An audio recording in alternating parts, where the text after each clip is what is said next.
আসসালামু আলাইকুম রহমতুল্লাহি ওবারাকাতুহু। আমরা পাড়াপড়শি মিলে সবাই একটা আনুবান্ডারির উরুস দেখতে আইলাম। এখানে আমার মনা মামা আছে, আর এক মামা আছে, আমার কাকারা আছে, সবাই মিলেমিশে একটু উরুস দেখতে আইলাম, আনুবান্ডারির উরুস। আরও আছে বুট বাদাম কসমেটিকগুলোরাও আসছে, মোটামুটি উরুস দেখলাম। এই যে আমার বিল্লাল মামা বুট বাদাম নিয়ে বসে রয়েছে। আরও একজন প্রতিবন্ধী ভাই, আমার পার্শ্ববর্তী গ্রামের ভাই, আসছে উরুস বেচা কিনা করার জন্য। এখানে আমার আরেকজন প্রতিবন্ধী ভাই মুক্তার হোসেন, একে কেউ চিনেন কিনা।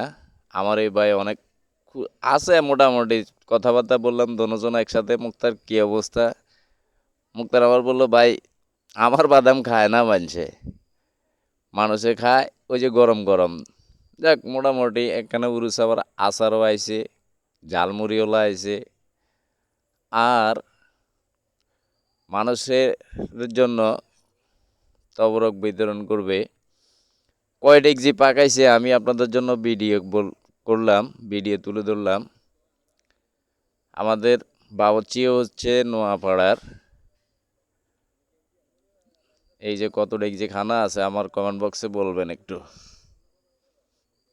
উনি হচ্ছে আমাদের বাবুর্চি, নোয়াপাড়া বাড়ি, আমাদের পার্শ্ববর্তী। মুকলেশ কাকার দোকানে আবার ফল ফুরুট লয়ে এসে আম আনছে, ড্রাগন ফল আনছে, তারপরে আরও অনেক কিছু আনছে মুকলেশ কাকাও।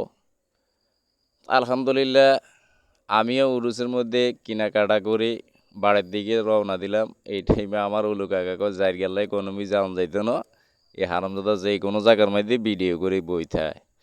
তো বন্ধুরা, সবাই ভালো থাকবেন, সুস্থ থাকবেন।